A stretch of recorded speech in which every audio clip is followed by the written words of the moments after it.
Before I start off this video, I just want to say that I know this is a very sensitive topic for many people, and my intention is not to harm, harass, or make fun of these people, since I know what it's like, and so just keep that in mind.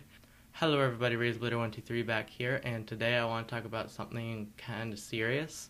So I've been cleaning out my room recently, and I found something that I haven't touched or seen in a few years. So back around 7th, 8th grade time, around middle school, I was very depressed, and I would cut. It got so bad at one point where my school actually sent me to a mental hospital, and I wasn't actually allowed to come back to school without the psychologist's approval to say that I'm okay. And so it was a bunch of blades that I had collected over time. Not going to say how, because I don't want anyone to get any ideas. But I had collected them over time, planning to use them for cutting. But one day I just didn't really feel like cutting because it was too much for me. It just wasn't really helping anymore. I realized finally that it was only hurting me, and so I put them away. And forgot about them, and just what I did to. I was still in so much pain that whole time through. I still haven't, like, I'm not perfectly okay now. Like, I still have problems and all, but I've learned ways of coping with it where I'm not harming myself to get rid of the pain or to alleviate it for a little while. So some of my ways that I distract myself from it is doing this, watching YouTube videos and making videos. Those bring me joy. Doing things that you enjoy will definitely help you. I know that if you're going through a hard time with it and you may be cutting currently or self-harming in other ways, it may be hard to find things that you enjoy, but if you just try, like, I never thought that I would ever be happy doing anything, but I have found some things that are happy, like spending time with special people and YouTube. Also, something that might actually be helpful possibly is social media. Well, getting off of social media. So I used to post multiple times a day on Instagram, and all of the things that I would see on Instagram would just make me feel worse about myself, because most people post on Instagram because they want to make their life seem great, so they only post the good times. So all you see is people at their best, and for someone who's depressed with very little self-confidence, they can just feel like everyone else is better than them, and that every time they see someone enjoying life, they feel worse and worse, because it's like, why can't I be that way? Why am I this? Why am I not that? And so getting off of social media or away from those types of posts and seeing all of that type of media can definitely help you feel better about yourself. Like, ever since I really stopped posting a lot on Instagram and going on Tumblr and Twitter all the time, I felt happier. I felt like I was more happy about my own body. Now, yeah, I still have problems with my body image, but it's definitely improved since then. I'll never leave YouTube, though, because YouTube does make me happy. Okay, so let's move on to talking about self-harm itself. So what exactly is it? This is mainly for people who don't think that they may be self-harming. Like they think that, oh, just because I'm not okay, so I'm not cutting, that means I'm fine. But maybe doing other things. And for people who don't have depression and are just making light of people that who are actually self-harming because they think it's just nothing. So self-harming is not just cutting yourself or scratching yourself. It can also include not eating properly, not sleeping, um, not not keeping up with your own personal health, like brushing your teeth or taking showers or going outside. Like, I know it's probably not healthy for me to just be staying inside all day, but I do get up and walk around and walk the dog.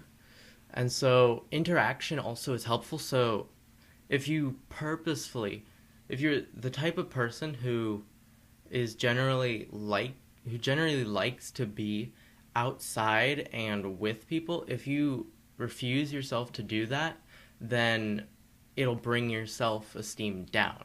If you're the type of person who generally feels joy from being alone and you're forced to go outside, that will bring you down. So you really have to look for those signs for someone. If you notice them seeming a little bit more sad or down more often than they usually are, those can be forms of self-harm. They can also be in like vomiting, throwing up, all this other stuff, purposefully eating bad things. It's not just so starving yourself and overeating can both technically be self-harm because there are people who will purposefully go days without eating and then just eat a ton of food and then vomit it. That would be considered self-harm. So those are some things to look out for. For those of you who don't have depression or eating disorders or have never had any of that, or a friend who or a loved one who has ever had that, you probably wouldn't know when to look for it. So just try and keep an eye out for the people that you care about, because just the little things, they really matter to these people going through hard times. There also doesn't have to necessarily be a big cause for someone to get an eating disorder or for someone to get depression. So it doesn't have to be, oh, a loved one died, or oh, someone called you fat. No, because they can be self-manifested. Like over time, someone just develops it, or it can also be chronic, where it's pretty much been with them their whole life because of a chemical imbalance in their brain and all. And so don't tell someone to just shrug it off or to just forget about it or get over it, because it's not always that easy to just get over it. So to everyone who is thinking about cutting and maybe has a blade stashed somewhere that they're going to use, or has previously used, do this with me. So I'm gonna go take these blades out to the trash and just forget about them. I would say don't flush them, because you might clog up the toilet or cause some sort of damage, and maybe if your pipes are connected to like city water, it might get over to there somehow. So that's probably not the best way to do it.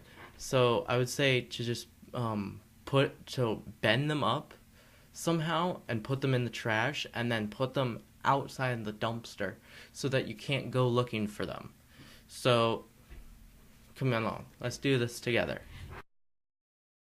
Okay, so I have the blades right here. So let's go.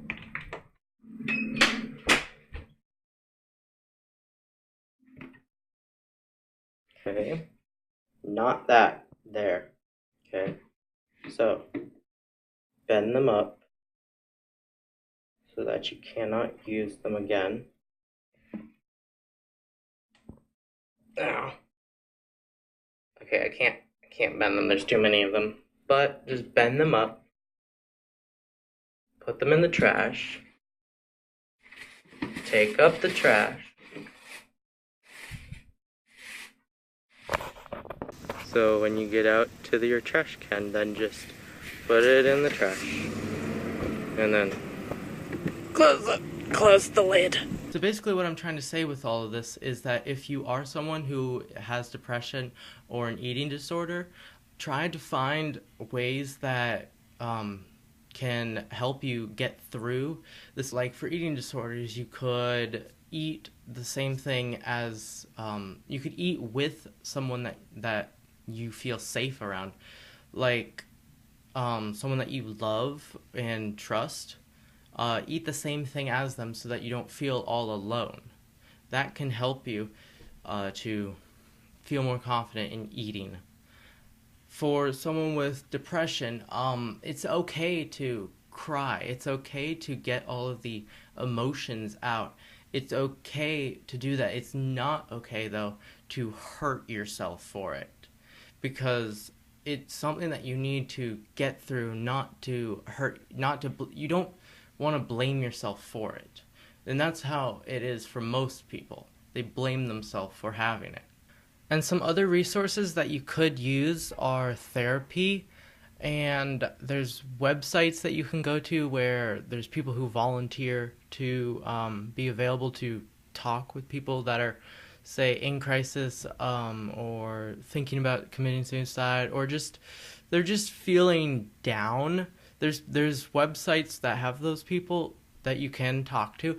There's chat lines for suicide prevention. You don't necessarily have to, like, you can stay anonymous if you really want to, but you can go to therapy. I know not everyone can afford it, but it doesn't have to be like an expensive therapist. Plus, not every therapist will work. You may have tried one or two before, but that doesn't mean that none of them will work. You usually need to try, my psychiatrist told me that it's usually about 5 to 7 before you really find one that you like. For the people who don't have it, but they might know someone who has it, or doesn't know that someone that they do know has it, just keep signs out for how someone's behaving normally versus how they may be behaving when like they get depression. Just make sure that you ask people if they're okay. Make sure you tell them that you do care about them. It helps to let people know, to let someone that you do care about know that you care about them and that you are there for them. That will really help them, and also can make them open up to you more about it. I hope you all enjoyed this video. If you did, please have a like, comment, rate, subscribe, and share this video with all your friends. Please just spread the message. But anyways, until the next video, peace.